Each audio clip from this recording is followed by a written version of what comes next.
The stars looked peaceful from the bridge of the Eternal Dominion. Commander HFY watched the endless black space through the large viewing screen. His forearms moved smoothly over the control panels as he checked the ship's systems. Everything was normal, just like it had been for the past 300 years. The Catherian Confederacy ruled this part of the galaxy. 12 different alien species worked together under their banner. They had not seen real war for over 3,000 years. When conflicts happened, they were quick and clean. One side would show their strength, the other would surrender, and everyone would go home. That was how civilized beings handled problems. HFY's ship was one of the most powerful in the fleet. The Eternal Dominion was 5 kilometers long and carried enough firepower to destroy a small moon. Its silver hull gleamed in the starlight. Inside, 3,000 crew members from different species worked together in perfect harmony. "Commander," called out Navigation Officer This from her station. Her snake-like body coiled around her chair as she spoke. "We have detected an unknown vessel at the edge of our scanning range." HFY's large eyes focused on the main screen. A small dot appeared, growing larger as the sensors locked onto it. "Show me the details," he ordered. The image that appeared made several crew members gasp. The ship looked nothing like anything they had seen before. It was rough and angular, covered in thick armor plating. Strange weapons stuck out from its hull like the spines of some dangerous animal. The design was primitive but somehow threatening. "It does not match any ship in our database," reported Science Officer Kell. His crystal-like form sparkled as he worked at his console. "The materials appear to be basic steel and carbon compounds. Very crude construction." HFY studied the vessel. It was maybe 1/10 the size of his ship, but something about it made him uncomfortable. "Open a communication channel," he commanded. The main screen flickered and then showed the interior of the alien ship. HFY was surprised by what he saw. The bridge looked like it had been built for war. Everything was functional and strong, with no decoration or beauty. Strange creatures sat at the control stations. They walked on 2 legs and had pale skin. Thin hair grew from the tops of their heads. Their eyes were small and forward-facing like predators. The one in the center stood up and faced the screen. He wore a dark uniform with unknown symbols on it. "This is Captain Sarah Chen of the United Earth Ship Retribution," the creature said. Her voice was sharp and clear. "You are in disputed territory. State your business here." HFY felt his foreheart skip a beat. No one had spoken to the Confederacy like this in centuries. "I am Commander HFY of the Catherian Confederacy. This system falls under our protection. You will submit to our authority and prepare to be escorted to the nearest Confederacy base for processing." The human captain tilted her head slightly. "I don't think so. This system belongs to no one. We have as much right to be here as you do." "You do not understand," HFY said patiently. "The Confederacy maintains peace and order in this region of space. All ships must register with our authority. This is for the safety of all species." Captain Chen looked at something off-screen, then back at HFY. "We represent the human race from a planet called Earth. We've never heard of your Confederacy, and we don't recognize your authority over free space." HFY felt his patience wearing thin. In all his years of service, no one had ever refused Confederacy law so directly. "Captain Chen, I will ask once more. Will you submit to our authority peacefully?" The human smiled, but it was not a friendly expression. "Commander, let me make something clear. We humans have a saying, 'Don't tread on me.' That means we don't bow down to anyone who tries to push us around. If you want this system, you'll have to take it from us." "You cannot be serious," HFY said. "Your ship is tiny compared to ours. Our weapons could destroy you in seconds. Surrender now and avoid unnecessary death." Captain Chen's smile grew wider. "You know what, Commander? I think you've been pushing around weak species for so long that you've forgotten what real resistance looks like. Let me show you." The communication cut off. Immediately, alarms began sounding throughout the Eternal Dominion. "Commander," shouted Weapons Officer Grex, "the human ship is moving directly toward us at maximum speed." HFY watched in disbelief as the small human vessel charged straight at his massive battleship. This made no sense. It was like a tiny fish attacking a whale. "Are they trying to ram us?" he asked. "It appears so, sir," Grex replied. "Should I destroy them?" HFY hesitated. The Confederacy rules were clear about avoiding unnecessary killing. "Fire a warning shot across their bow. Perhaps they will see reason." A beam of blue energy lanced out from the Eternal Dominion and passed in front of the human ship. The vessel did not slow down or change course. Instead, it began firing its own weapons. Crude metal projectiles struck the Confederacy ship's shields, causing them to flicker. "They're using kinetic weapons," reported Science Officer Kell. "Actual physical projectiles. How primitive." But Zexai noticed something troubling. The human weapons were hitting his ship in specific places. They were targeting shield generators, communication arrays, and weapon systems. These were not random shots from a desperate enemy. This was precise tactical firing. "All ships, this is Commander Zexai," he broadcast to his fleet. "We have encountered a hostile vessel. Prepare for combat operations." The 5 other Confederacy ships in his patrol group began moving into standard battle formation. They would surround the human vessel and force it to surrender. This was how space combat worked. Show overwhelming force, make surrender the only logical choice, and avoid bloodshed. But the human ship did something unexpected. Instead of trying to escape or surrendering, it accelerated even faster. It was heading straight for the Eternal Dominion with no intention of stopping. "Brace for impact," Zexai ordered. At the last second, the human ship changed course slightly. Instead of hitting the main hull, it scraped along the side of the Eternal Dominion, its weapons firing constantly. Explosions bloomed along the Confederacy ship's hull as armor plating was torn away. "Hull breaches on decks 12 through 15, reported the damage control officer. "They've damaged our main sensor array." Zexai could not believe what he was seeing. The tiny human ship had not only survived getting close to his vessel, but had actually damaged it. No enemy had managed to hurt the Eternal Dominion in over 200 years. "Sir," called out Communications Officer Ven, "we're receiving another message from the human ship." Captain Chen appeared on screen again. Her bridge was now filled with smoke and sparks flew from damaged equipment, but she was still smiling. "How did you like that, Commander?" "That was just us saying hello." Zexai stared at the human in amazement. Her ship was clearly damaged, probably beyond repair. By all logic, she should be surrendering or begging for mercy. Instead, she seemed happy. "This is madness," he said. "Your ship is dying. Your crew will be killed. Surrender now and I promise you will be treated fairly." "You still don't get it, do you?" Captain Chen said. "Humans don't surrender. We don't give up. And we sure as hell don't back down from a fight." The screen went dark again. Zexai turned to his weapons officer. "Disable their ship. Use minimum force." But as he gave the order, Zexai felt something he had not experienced in decades. For the first time in his long military career, he was not sure who would win this fight. The battle began like nothing Zexai had ever seen. The human ship Retribution moved through space like a wild animal, twisting and turning in ways that should have torn it apart. Captain Chen had cut off communications, but her ship kept fighting with a fury that shocked the Confederacy fleet. "Target their weapon systems," Zexai ordered. "Disable them cleanly." Weapons Officer Grex fired carefully aimed shots at the human vessel. The blue energy beams should have knocked out their guns within seconds. Instead, the humans did something impossible.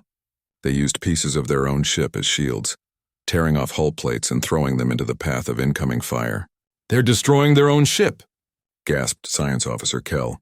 "This makes no tactical sense." But Zexai was beginning to understand. The humans were not trying to win in the traditional way. They were trying to cause as much damage as possible before they died. This was not warfare as civilized species understood it. This was something much more primitive and terrifying.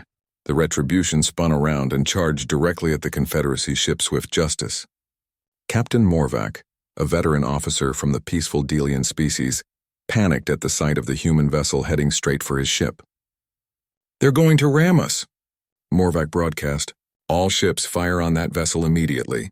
5 Confederacy ships opened fire at once. Energy beams and plasma bolts filled space around the human ship. The Retribution should have been vaporized instantly. Instead, it kept coming, its hull glowing red-hot from the impacts but still holding together. The human ship crashed into the side of the Swift Justice with tremendous force. Both vessels shuddered from the impact. But instead of bouncing off, the Retribution used magnetic clamps and cutting tools to lock itself to the Confederacy ship. "What are they doing?" asked Navigation Officer Thiss. Zexai watched in horror as the humans began cutting holes in the hull of the Swift Justice. "They're trying to board," he said quietly. Ready our Marines for combat. But the Confederacy had not fought a boarding action in over 1,000 years. Their Marines were trained for crowd control and peacekeeping, not ship-to-ship combat. They carried stunning weapons designed to disable opponents without killing them. The humans had different ideas about fighting. Captain Morvac's voice crackled over the communication system. "They're inside. The humans are inside my ship." They're using weapons I've never seen before." Zexhai could hear the sound of explosions and weapon fire in the background. "Morvac, report your status." "They're not trying to capture the ship," Morvac said, his voice full of fear. "They're destroying everything. They're setting off bombs in their own path. This is madness." Through the viewing screen, Zexhai could see flashes of light inside the Swift Justice as the humans fought their way through the ship. But they were not advancing like normal invaders. They were moving toward the ship's reactor core. "All ships move away from the Swift Justice immediately," Zexhai ordered. His command came just in time. The human boarding party reached the reactor and somehow caused it to overload. The explosion that followed tore the Swift Justice apart and severely damaged the Retribution. Both ships were destroyed along with everyone on board. Zexhai stared at the wreckage in shock. "They killed themselves," he whispered. "They destroyed their own ship just to take one of ours with them." "Commander," called out Tactical Officer Jean, "we're detecting more human vessels approaching. 3 ships, same design as the first one." On the main screen, 3 more human warships appeared. They looked exactly like the Retribution, covered in weapons and armor. But these ships moved differently. They stayed together, working as a team. "This is Admiral Kane of the Human Defense Force," came a voice over the communication system. "You just killed Captain Chen and her crew. Now you have to deal with us." The voice was cold and angry. Zexhai could hear something in it that made his 4 hearts race with fear. This human was not just upset about losing a battle. He was personally angry about the death of his people. "Admiral Kane," Zexhai said, "we did not want this fight. Your captain chose to attack us. We were defending ourselves." "You gave her an ultimatum," Kane replied. "You told a human ship to surrender or face the consequences. Did you really think we would just roll over?" The 3 human ships spread out and began moving toward the Confederacy fleet. But they did not charge in recklessly like the first ship. They moved with purpose and coordination. "Their tactics are different now," observed Weapons Officer Grex. "These crews have learned from what happened to the first ship." The lead human vessel opened fire, but not at the Confederacy ships. Instead, they targeted the space around them, filling it with metal projectiles and explosive charges. They were creating a field of debris that would make it hard for the larger Confederacy ships to move. "Clever," muttered Zexhai. "They're using the battlefield itself as a weapon." The second human ship launched what looked like escape pods toward the Confederacy fleet. Zexhai almost ordered his gunners to ignore them, thinking they were lifeboats full of survivors. Then the pods exploded, releasing clouds of metal fragments that stuck to ship hulls and interfered with sensors. "These are not escape pods," reported Science Officer Kell. "They're some kind of chaff system designed to blind our targeting computers." The third human ship did something that made Zexhai's blood run cold. It began broadcasting on all frequencies, sending out what sounded like music. But mixed with the music were coordinates, tactical data, and battle plans. "They're calling for reinforcements," this said. "And they're telling other human ships exactly how to fight us." Admiral Kane's voice came over the speakers again. "Commander Zexhai, you wanted to see what humans do when you threaten us. Well, you're about to learn. We've been fighting wars since before we could build fire. We've spent 10,000 years learning how to kill each other, and now we're going to teach you." The 3 human ships attacked together, but not in any way the Confederacy had ever seen. They used their own vessels as bait, drawing fire while the others maneuvered for better shots. When one ship was damaged, the others would move to protect it, even putting themselves in danger. But most disturbing of all was how they reacted to losses. When one human ship took critical damage, instead of surrendering or retreating, the crew steered their dying vessel directly into a Confederacy ship. The explosion destroyed both vessels, but the humans seemed to consider this a victory. "They're trading ships," Zexhai realized. "One of theirs for one of ours, and they think that's a fair trade." Within an hour, the battle was over. The Confederacy fleet had lost 3 ships and suffered heavy damage to the others. Only one human vessel survived, and it was badly damaged. But Admiral Kane was still broadcasting. This is just the beginning, Commander, Kane said. You've seen what a handful of human ships can do. What do you think will happen when our main fleet arrives? Zexai looked at his damaged ships and his frightened crew. In one battle, everything he thought he knew about warfare had been proven wrong. The humans did not fight to win territory or resources. They fought as if their very existence depended on it. Sir, whispered Communications Officer Ven, what do we do now? Zexai stared at the stars and realized that the galaxy had just become a much more dangerous place. For 3,000 years, the Confederacy had maintained peace through superior technology and overwhelming force. But the humans had shown them something they had forgotten. Sometimes the will to fight matters more than the weapons you carry, and these humans had a will like nothing the galaxy had ever seen. Send a message to Confederacy Command, Zexai said quietly. Tell them we need reinforcements, and tell them we may have just met our match. High Command did not believe Zexai's report. Supreme Admiral Korth read the battle summary 3 times before calling the emergency meeting. Around the crystal conference table sat representatives from all 12 Confederacy species, their faces showing confusion and disbelief. You're telling us, said Admiral Vress of the Thanarian Republic, that a handful of primitive ships defeated an entire patrol group? Zexai stood at attention, his 4 arms clasped behind his back. Not defeated, sir, but they inflicted casualties we have not seen in centuries. These humans fight differently than any species we have encountered. Different how? Asked General Mox, his insect-like features clicking with skepticism. They do not fight to win, sir. They fight to hurt us. Even when they know they will die, they keep attacking. They use their own ships as weapons. They sacrifice themselves to damage our forces. The room fell silent. None of the assembled officers could understand this concept. War, as they knew it, was about achieving objectives with minimum cost. The idea of fighting just to cause pain was alien to them. Supreme Admiral Korth leaned forward in his chair. Commander Zexai, perhaps you misunderstood their tactics. No intelligent species fights without hope of victory. With respect, sir, I believe you are wrong. These humans have evolved differently than we have. They seem to view death in battle as acceptable. Admiral Vress laughed, a sound like breaking glass. Impossible. Self-preservation is the most basic instinct of any intelligent life form. Perhaps, said Zexai carefully, that is why they are so dangerous. Supreme Admiral Korth made his decision. We will send Battle Group 7 to handle this situation. Admiral Thylex will show these humans what real military power looks like. 30 ships should be more than enough to convince them to join civilized society. 3 weeks later, Battle Group 7 arrived at the edge of human space. Admiral Thylex commanded from the bridge of the massive dreadnought Galactic Peace, a ship so large it could be seen from the surface of nearby planets. Around it flew 29 other vessels, the greatest concentration of military might the Confederacy had assembled in 200 years. This should be simple, Thylex told his staff. We show them our strength, they realize they cannot win, and they surrender. Standard procedure. But when the battle group reached the coordinates Zexai had provided, they found something unexpected. The humans were waiting for them. 50 human warships hung in space, formed up in a defensive line. Behind them, hundreds of smaller vessels worked frantically, building something massive from asteroid metal and ship parts. Admiral, reported Sensors Operator Kelm. The humans appear to be constructing some kind of space fortress. And, sir, those aren't the same ships we faced before? Admiral Thylex studied the tactical display. The human vessels were larger now, more heavily armed.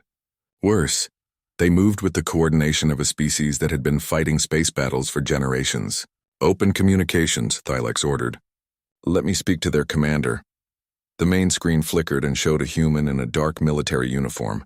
This one was older than Captain Chen had been, with gray hair and scars on his face.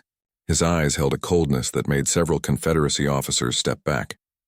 I am Admiral Marcus Kane of the United Earth Defense Force, the human said. You are trespassing in human space. Turn around and leave, or we will make you leave. Admiral Thylex felt his confidence returning. Admiral Kane, I am Supreme Admiral Thylex of the Confederacy 4th Fleet. You are greatly outnumbered. Surrender now and your species will be given a place in our civilization. Admiral Kane smiled, but it was not a pleasant expression. Admiral, let me tell you something about humans. We've been fighting each other for thousands of years. We've perfected the art of killing, and now we're going to show you what we learned. The human fleet attacked without warning. But this was not the desperate charge ZXI had witnessed. This was coordinated, professional warfare conducted by people who understood how to fight and win. The human ships moved in groups of 3, supporting each other and concentrating their fire on single targets. When Confederacy vessels tried to surround them, the humans would scatter, then reform somewhere else. They used the asteroid field like a 3-dimensional maze, hiding among the rocks and striking from unexpected angles. They're using wolfpack tactics, observed Tactical Officer Gren. This is sophisticated military doctrine. But the most disturbing thing was how the humans reacted to taking damage. When a Confederacy ship was hit, it would typically withdraw to a safe distance for repairs. When a human ship was damaged, it would often accelerate toward the nearest enemy vessel, trying to ram it or explode as close as possible. "Sir," called out Communications Officer Vex, "I'm picking up transmissions from the human ships. They're not military communications. They sound like personal messages." Admiral Thylex listened to the intercepted transmissions with growing horror. The human crews were saying goodbye to their families, promising to die with honor and encouraging each other to fight harder. These were not professional soldiers following orders. These were people fighting for something they cared about more than their own lives. The battle lasted for 6 hours. When it was over, Battle Group 7 had lost 8 ships and suffered heavy damage to most of the others. The human fleet had lost 30 vessels, but they celebrated it as a victory. "How can they be happy?" asked Medical Officer Than. "They lost more ships than we did." Admiral Thylex was beginning to understand. "Because they're still here. Because they're still fighting. To them, any battle they survive is a victory." Admiral Kane appeared on screen again. His uniform was torn and smoke drifted behind him, but he was smiling. "Not bad for your first real fight, Admiral. But this was just a warm-up. You want to see what humans can really do?" Behind the human fleet, the massive construction project they had been working on came to life. It was not a fortress, Admiral Thylex realized. It was a shipyard, and it was launching new vessels, ships built specifically for war against the Confederacy. "We've been studying your technology," Admiral Kane continued, "learning your weaknesses. These new ships are designed to kill your vessels specifically. Would you like to see how they work?" The new human ships were smaller but faster than anything the Confederacy had seen. They carried weapons that seemed designed to penetrate Confederacy shields and armor. Worse, they were built in sections, so that when one part was destroyed, the rest could continue fighting. "Admiral Thylex," Kane said, "I'm going to give you the same choice your people gave us. Surrender and accept human terms or face the consequences." Admiral Thylex looked at his damaged fleet and made the hardest decision of his long career. "All ships prepare to withdraw." As the Confederacy fleet retreated, Admiral Kane's voice followed them. "Tell your high command something for me, Admiral. Tell them that humans don't start fights, but we sure as hell finish them." When Admiral Thylex returned to Confederacy space, he brought with him intelligence that would change everything. The humans were not just another species to be absorbed into the Confederacy. They were something the galaxy had not seen in millennia, a species that had evolved to fight. "They have weapons we've never imagined," Thylex reported to High Command. "But more than that, they have a will to use them. They will die before they submit, and they learn from every battle." Supreme Admiral Korth studied the battle reports in silence. For the first time in his career, he was looking at an enemy that might actually defeat the Confederacy. "How many ships do they have?" he asked. "Unknown, sir. But they're building more every day. And each new ship is better than the last." Korth made a decision that would echo through history: mobilize the Grand Fleet. If these humans want a war, we'll give them one they'll never forget. But as he gave the order, Korth could not shake the feeling that the Confederacy had just made a terrible mistake. They had challenged a species that viewed war not as a tool but as an art form, and the humans were about to show the galaxy just how good they were at their art. The Grand Fleet was the largest military force the Confederacy had ever assembled. 500 warships from all 12 member species moved through space in perfect formation. At its center flew the Universal Peace, Supreme Admiral Korth's personal flagship and the most powerful vessel in known space. But even with all this might, Korth felt uneasy. Intelligence reports from human space painted a picture that seemed impossible. The humans had not just built more ships, they had transformed their entire civilization into a war machine. "Sir," reported Intelligence Officer Dex, "our deep space probes have discovered something disturbing. The humans have militarized their entire society. Every planet, every station, every settlement has been turned into a fortress. Korth studied the reconnaissance images on his screen. Human worlds looked like nothing the Confederacy had ever seen. Instead of beautiful cities and parks, there were factories, weapons platforms, and training centers. Even civilian ships carried military-grade armor and weapons. They've turned their children into soldiers, Dex continued. Schools teach military tactics alongside mathematics. Recreation involves combat training. This species has dedicated itself completely to warfare. But why? Asked Admiral Vress, who had joined the Grand Fleet as Korth's advisor. What could drive an entire species to such extremes? The answer came from an unexpected source.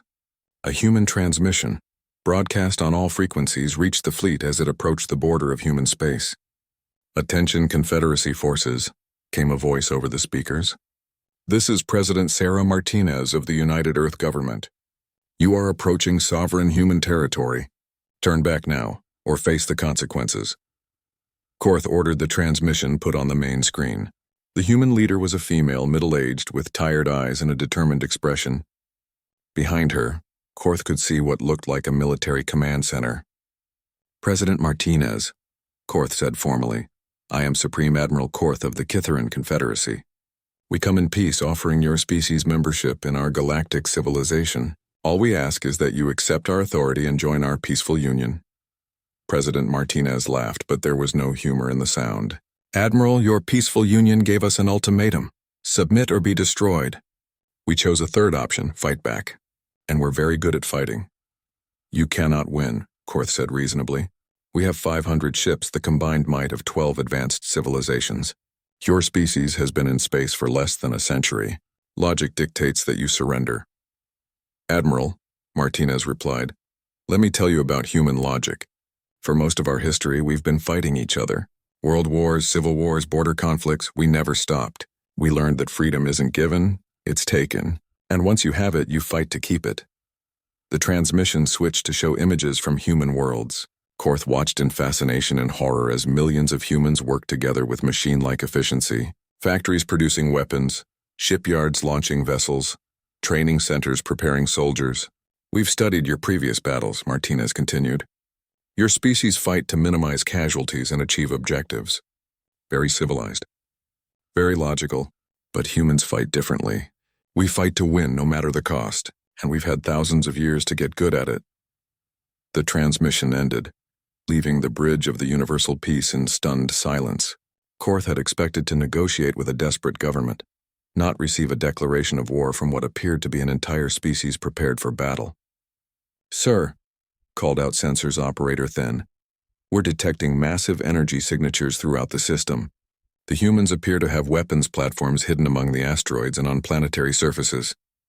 Before Korth could respond, space around the Grand Fleet erupted in violence. The humans had learned from their previous encounters. Instead of meeting the Confederacy ships in open battle, they had prepared an ambush on a scale that staggered the imagination. Weapons fire came from everywhere at once. Hidden platforms among the asteroids opened up with kinetic rounds and energy weapons. Mines that had been disguised as space debris exploded among the Confederacy ships. Most shocking of all, entire asteroids began moving, revealing themselves to be heavily armed battle stations. "They've turned the entire system into a weapon," shouted Tactical Officer Van. But the space-based defenses were only the beginning. Human ships began appearing from behind planets and moons, not in the dozens that previous battles had seen, but in the hundreds. These vessels moved with a coordination that spoke of extensive training and perfect communication. "Sir," reported Communications Officer Zell, "I'm detecting artificial intelligence signatures from the human ships. They're using computer minds to coordinate their attacks." Korth felt his confidence cracking. Artificial intelligence for military purposes was considered too dangerous by most Confederacy species. The humans had not only built military AIs, they had put them in charge of their fleets. The human AI-controlled ships fought with inhuman precision and absolutely no regard for their own safety. They would sacrifice 10 ships to destroy one Confederacy vessel, and they did the calculations in milliseconds. Worse, they learned from every exchange, adapting their tactics in real time. "Admiral," called out Damage Control Officer Merks, "we're taking heavy casualties. The peaceful dawn and Harmony's light have been destroyed. Stellar Brotherhood is requesting permission to withdraw. Korth watched his perfect formation dissolving under the human assault. But what disturbed him most was not the tactics or the technology. It was the humans themselves. Intercepted communications from human ships revealed something that chilled him to his core. The human crews were not just following orders. They were enjoying themselves. They made jokes during combat, encouraged each other to fight harder, and celebrated each enemy ship they destroyed. "They love this," whispered Admiral Vress. "They actually love fighting." A new voice came over the communication system. "Supreme Admiral Korth, this is Admiral Marcus Kane, remember me? I'm the one who told you humans don't surrender. Are you beginning to understand what that means?" On the main screen, Admiral Kane appeared, but he was not on a ship's bridge. He was standing in what looked like a massive command center, with hundreds of displays showing the battle from every angle. "You brought 500 ships to intimidate us," Kane continued. "Do you know how many ships we have in this system alone? Over 2,000. And every single one is crewed by humans who have been dreaming of this fight since they were children." Korth stared at the tactical display. It was true. Human ships kept appearing more than his sensors could count. They came from hidden bases, from behind planets, from directions that should have been impossible.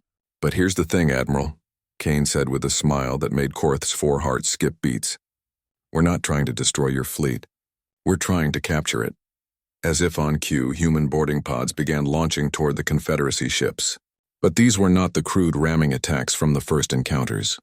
These pods moved with precision, avoiding defensive fire and attaching to specific points on the hulls. "They're targeting our life support systems," reported Security Chief Gorks. "They want to capture our ships intact." The human boarding parties that cut their way into Confederacy vessels were unlike anything the galaxy had ever seen. They moved through the ships like they had studied the blueprints for years. They used non-lethal gas to subdue crews, then began dismantling systems with expert skill. "They're stealing our technology," Korth realized. "They're not just fighting us. They're learning from us." Admiral Kane's voice continued over the speakers.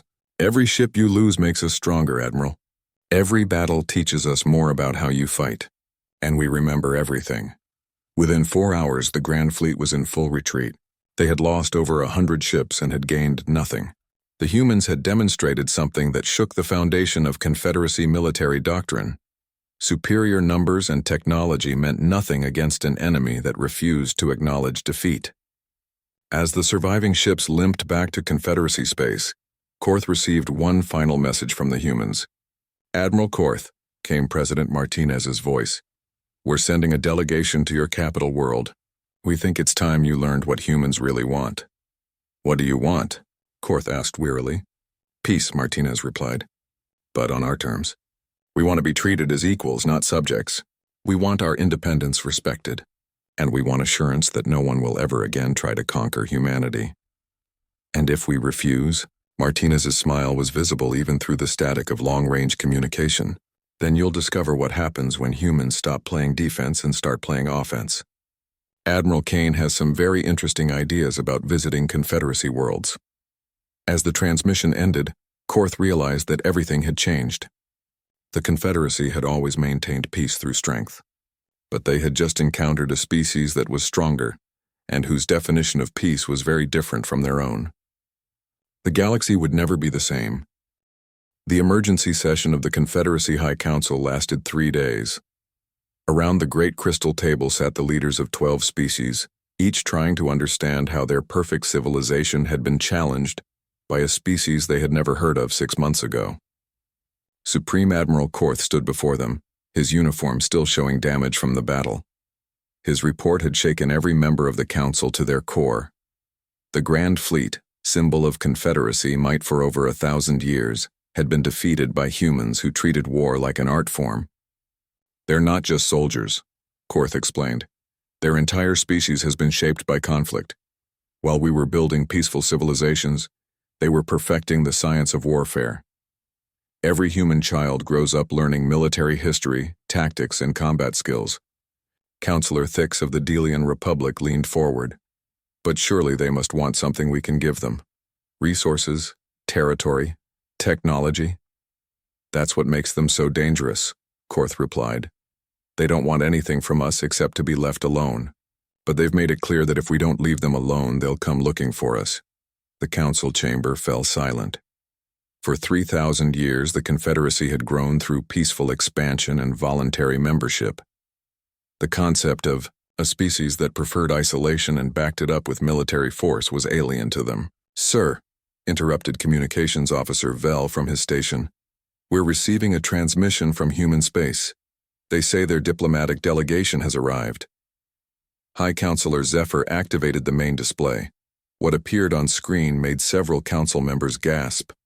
A human warship hung in space just outside the Confederacy capital system. It was massive, larger than any human vessel they had seen before, and it moved with the deadly grace of a predator. "This is the UES Constitution," came a voice over the speakers, requesting permission to approach the capital world for diplomatic talks. High Counselor Zephyr gestured for Korth to respond. "Human vessel, you may approach, but be aware that any aggressive action will be met with force." A new voice came, over the communication system, one that made several officers flinch with recognition. "Admiral Korth, this is Admiral Marcus Kane. Don't worry about us being aggressive, we're here to talk. But I thought you might want to see what human diplomatic ships look like." The Constitution was unlike any diplomatic vessel in Confederacy history. Instead of the peaceful, beautiful ships usually sent for negotiations, this was clearly a warship. Its hull bristled with weapons, its armor was scarred from battle, and sensor readings showed it carried enough firepower to level a city. "This is their idea of diplomacy?" whispered Counselor Miran. An hour later, the human delegation arrived at the council chambers. Admiral Kane led the group, accompanied by President Martinez and several other humans in military uniforms. They walked into the chamber like they owned it, showing no deference to the assembled leaders of 12 civilizations. "Honored counselors," President Martinez said, her voice carrying clearly through the vast chamber. "Thank you for agreeing to meet with us. I believe we have much to discuss." High Counselor Zephyr gestured to the seats prepared for the human delegation. "Please be seated. We are curious to hear your terms." President Martinez remained standing. "Our terms are simple. Humanity wants recognition as an independent species with full rights to our territory. We want trade agreements that respect our sovereignty. And we want assurance that no Confederacy force will ever again enter human space without permission." "Those terms seem reasonable," said Counselor Thix. "But what do you offer in return?" Admiral Kane smiled, and several council members instinctively moved back in their chairs. "We offer something the Confederacy has never had to think about. Protection." "Protection from what?" asked High Counselor Zephyr. "From species like us," Kane replied. "You've been the dominant power in this region for thousands of years. You've never faced a real military threat. But the galaxy is a big place, and not everyone out there is as civilized as you are." President Martinez activated a portable display device. "Our deep space exploration has detected several aggressive species beyond the current borders of known space. Some of them make humans look peaceful, and they're expanding in this direction." The images that appeared on the screen showed ships and beings that made the human vessels look elegant by comparison. These were clearly military species, with weapons and armor that spoke of a culture built entirely around conquest. "The Vrak Imperium controls over 50 star systems," Martinez explained. "They don't negotiate, they don't trade, and they don't accept surrender. They simply conquer and enslaved. Our scouts estimate they'll reach the edge of your space within 10 years. Admiral Kane stepped forward. "Your Confederacy has maintained peace through superior technology and diplomatic skill, but these species don't care about your technology, and they don't understand diplomacy. They only understand strength." High Counselor Zephyr studied the intelligence data with growing alarm. "You're suggesting we need military protection?" "We're suggesting," Kane said, "that you need humans. We're the only species in this region that actually knows how to fight. And more importantly, we enjoy it." President Martinez gestured to her military escort. "Every human in this room has spent years training for war. We study battle tactics the way your people study art and philosophy. While your children learn about peace and cooperation, ours learn about strategy and combat." "But why would you help us?" asked Counselor Miran. We tried to conquer you. Kane's expression grew serious. Because despite everything, we recognize that the Confederacy represents something valuable. You've created a civilization based on cooperation and mutual respect. That's worth protecting, even from species like the Vrak. There's another reason, Martinez added. Humans need worthy opponents. We've been fighting each other for so long that we've perfected the art of war.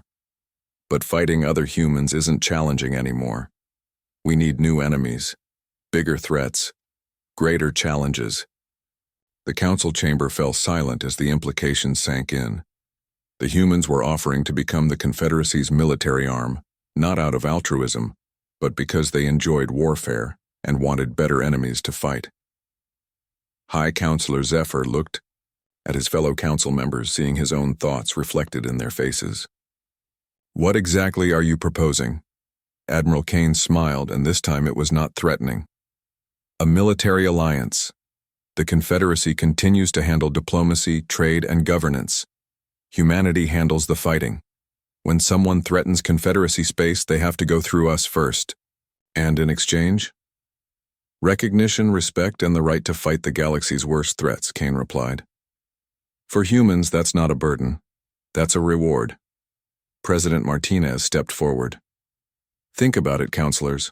For 3,000 years you've maintained peace because no one was strong enough to challenge you. But that was luck, not strategy. The galaxy is full of species that see peace as weakness.